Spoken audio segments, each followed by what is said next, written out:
वहां पर शर्त नहीं होती है। अब कोई शर्त नहीं है भगवान के लिए कि आप मैं इसलिए मंदिर आ रहा हूँ, पूजा कर रहा हूँ कि मेरी दुकान चल जाए, कोई संसार के कार्य अच्छे संपन्न हो जाए, स्वर्गों में वैभव मिल जाए, कोई शर्त इसके साथ मेरी। यदि शर्त के साथ, समर्पण के साथ यदि शर्त रखी जाती है तो समर्पण बात है। क्योंकि आपने क्या रख दी है कि हम इसलिए कि हमें संसारिक वैभव चाहिए, आपको मांगने की कोई जरूरत नहीं है, वो सब कुछ आपके लिए अपने आप क्या मिल ही जाएगा, उसके लिए डिमांड करने की जरूरत नहीं है। भगवान सर्वज्ञ हैं, सब कुछ जानते हैं, तुम्हारी इतनी नहीं जान पाएंगे कि तुम्हें जरूरत क्या है।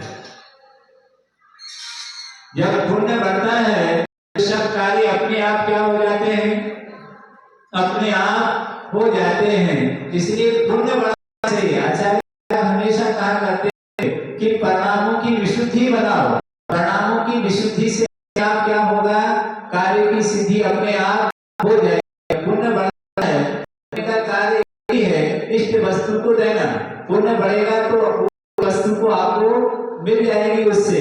तो यहाँ पर कि सम्यक दर्शन और सम्यक ज्ञान और व्रतम और चारित्र, तीन चीजों को क्या कह रहे हैं, यहाँ पर धर्म कह रहे हैं। रत्नत्रयम पावनम, यह रत्नत्रय पावन है, मुक्ति श्री, मुक्ति रूपी वधु को क्या करने वाला है, यह देने वाला है। तो ये किसने कहा है, तो कह रहे हैं कि भैया नगराधिनाथ, वधु के नगर की जो नायक हैं, कौन है नायक, ऐसे अनंत परमेष्ठी, मैं नहीं कह रहा हूँ, वो कह रहे हैं। जब तक उत्कृष्ट श्रद्धा नहीं जागेगी, जब तक सभी ज्ञान नहीं जागेगा, जब तक चारित्र नहीं आएगा जीवन में, यदवा प्रवृत्ति करते रहोगे, यदवा तदवा प्रवृत्ति के साथ यदि तुम आराधना करोगे तो गड़बड़ हो जाएगा। क्योंकि हमारे साधना करनी है तो धर्म की आराधना करनी है तो हमें चारित्र की ओर भी दृष्टि देनी होगी। मात्र औषधि का सेवन करोगे, पथ अपथ पर विचार करोगे तो औषधि काम नहीं करेगी। डॉक्टर वैद्य औषधि देता है पर साथ में आपके लिए सावधानी करता है कि ये वस्तु का सेवन आपको नहीं करना है, आपके लिए नुकसानदायक हो सकती है, और आप वही चीजें खाएंगे जो आपके लिए नुकसानदायक है, दवा काम नहीं करेगी। का पेशेंट है, वो कहे कि मीठा और वो हम तो मीठा खाएंगे, डॉक्टर क्या करेगा, फिर कुछ नहीं कर सकता उसके लिए। यदि आपको ये मोक्ष मार्ग का उपदेश दिया, उन्होंने सदाचार को गीत किया है कि आप जिनाने आए हैं, करने आए हैं, के पास आए हैं, सदाचार का परिचय दें, सदाचारी बनिए, मन से, वचन से, काय से पवित्र बनिए। हमारी कोई ऐसी चेष्टा तो नहीं है जो हमारी चेष्टा हमारे लिए कलंकित कर रही हो। अपनी स्थिति को भी हम रखें सामने।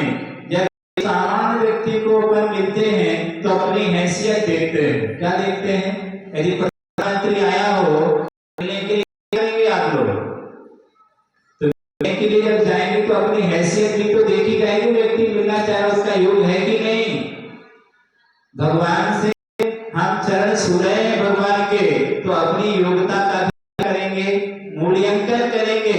आचार्य भगवान के चरण रहे हैं, हम छूने के काबिल हैं कि नहीं। यदि छूने के काबिल बनकर यदि छोड़े तो लाख गुना आपके लिए क्या लगेगा, पुण्य लगेगा। और यदि क्वालिटी प्राप्त नहीं की, तुमने वो काबिलियत प्राप्त नहीं की, भ्रष्ट बन करके चरण छूओगे तो भ्रष्ट ही रहोगे, नहीं मिलेगा आपके लिए। हम भगवान के पास आए हैं, इतनी पवित्र आत्मा को छू रहे हैं, उस पवित्र आत्मा को छूने के लिए हम अपने हाथ, पापी हाथों से नहीं, पुण्य आत्मा के हाथों से भगवान को स्पर्श करेंगे। आना चाहिए। देखिए आप लोग अभिषेक, बहुत अच्छी पंक्ति आती है कि भगवान ने पापी बनकर नहीं, आत्मा बनकर चरण छूने आया हूँ। इन पापी हाथों से आपको नहीं छू रहा हूँ, पापों का त्याग आपको छूने आया हूँ।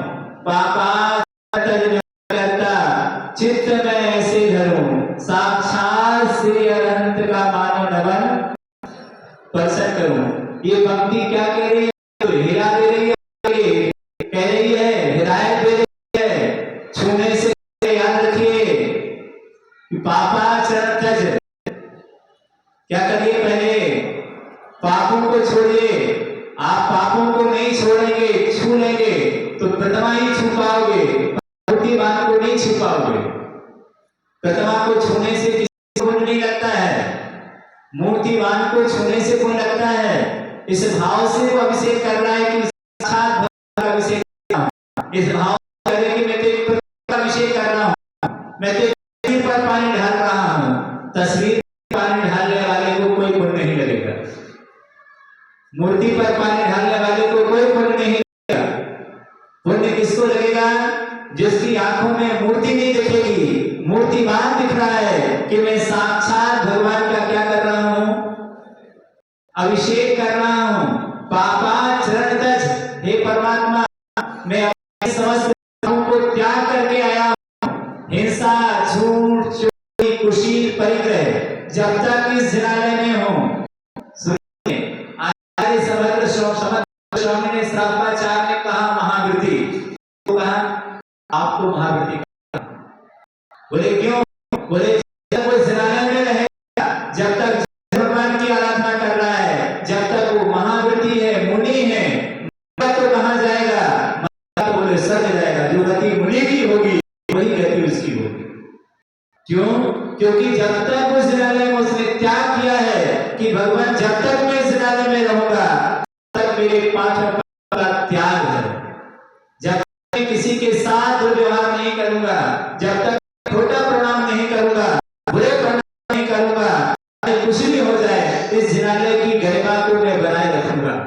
मन शुद्धि, वचन शुद्धि, काय शुद्धि का पालन करूंगा।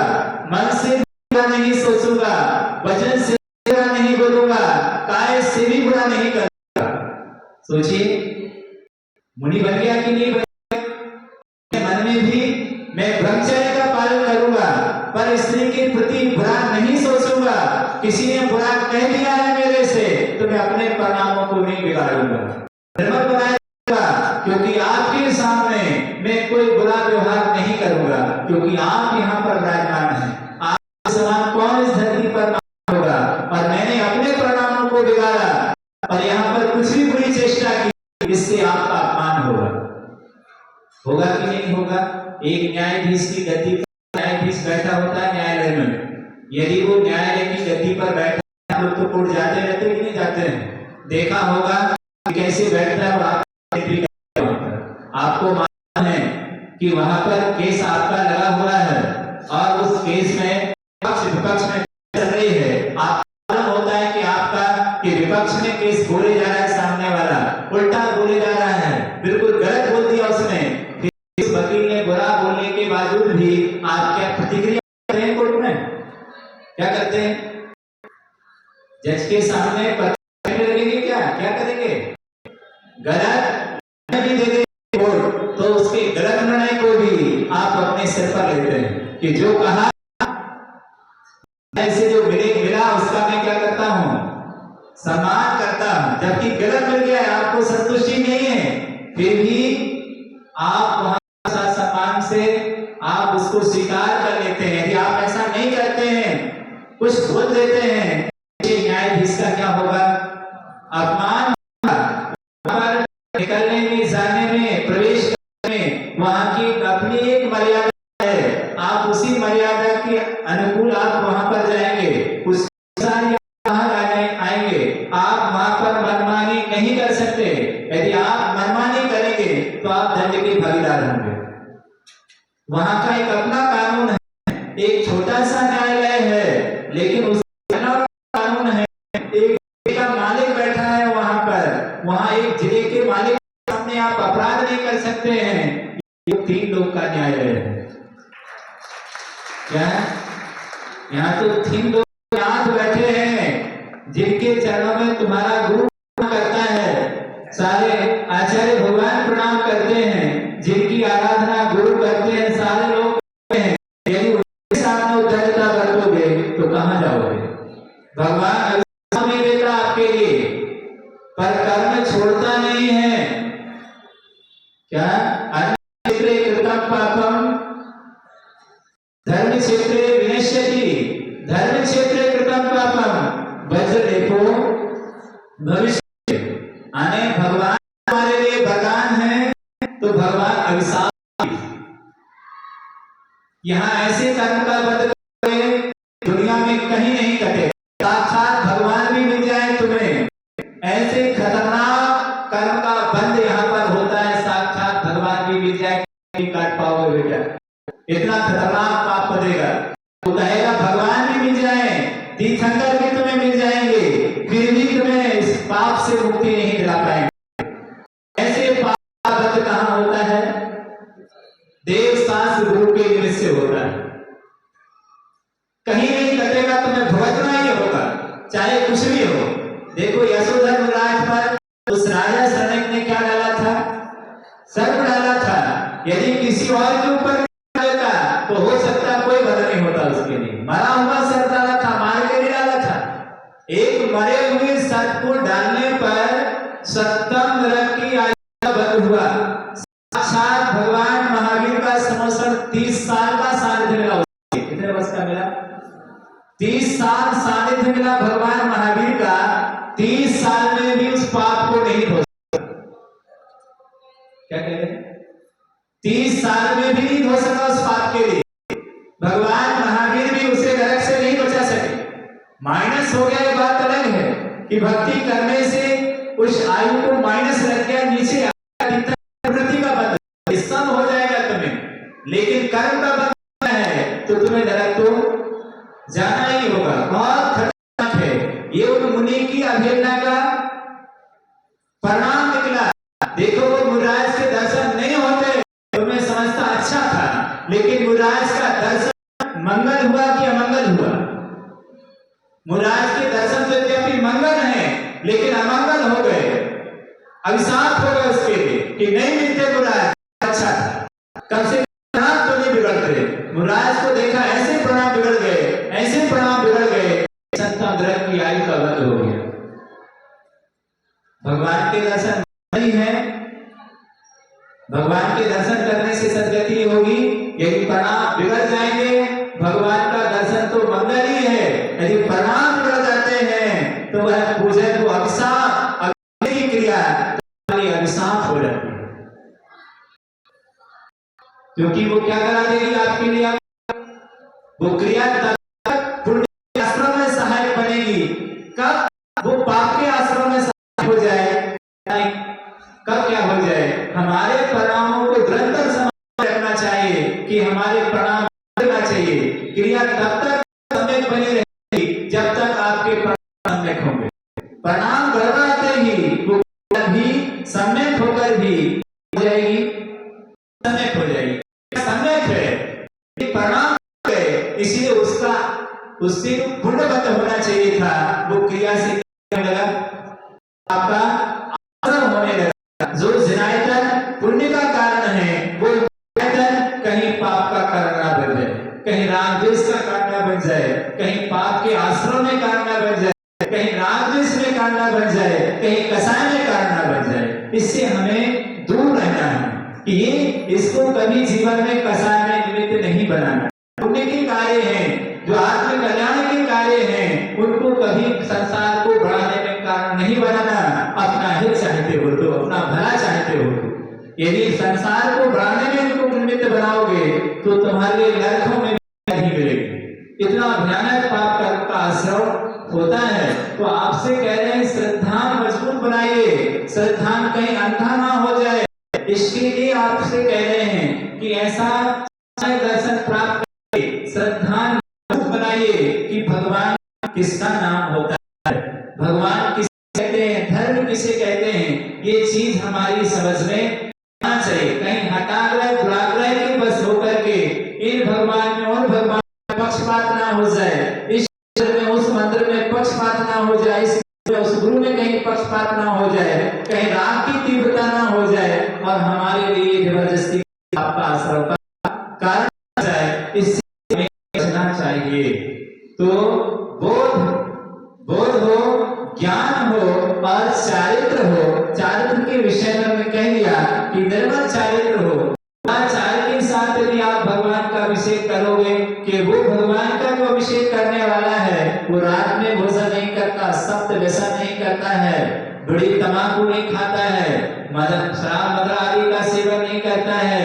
देखिए भगवान का अभिषेक करने वाला कितना अच्छा है, सप्त व्यसन नहीं कर रहा है, धूम्रपान कर रहा है, त्याग कर दिया है। ऐसा व्यक्ति कितने सारे पुण्य का संचय करेगा। संसार के साथ सुबह शाम वक्ष खाता होगा और तंबाकू धूम्रपान करता होगा और अभिषेक करता होगा, उस व्यक्ति को क्या लगेगा? पुण्य लगेगा। सोचिएगा, आप तंबाकू गुटखा भर करके एक देश के प्रधानमंत्री से हाथ नहीं मिला सकते, तो भगवान क्या कर सकते हैं? क्या कहा जाएगा कि मिलने जाए? क्या एक वैष्णवी व्यक्ति व्यसन करके तो उससे नहीं मिल पाते हो तो तुम इनसे जाओगे? हमें विवेक रखना चाहिए कि हम इतनी बड़ी पावन आत्मा को छूने जा रहे हैं, तब हमारा कार्य है कि हम इन जैसे बने और कम से कम बुराइयों को तो क्या कर दें, छोड़े। बुराई छोड़े, किस लिए छोड़ा? भगवान के लिए छोड़ा है हमने। भगवान कितने सारे पुण्य का आपके लिए संचय होगा। हमारे विशुद्ध प्रणाम नहीं होते, कैसे प्रणाम विशुद्ध होंगे? अवाक्ष वस्तुओं का हम क्या करते हैं? सेवन करते हैं। इन अवाक्ष वस्तुओं से हमें बचना चाहिए। अपने सदाचार को निर्मल बनाने की, पवित्र बनाने की कोशिश प्रत्येक व्यक्ति को करना चाहिए।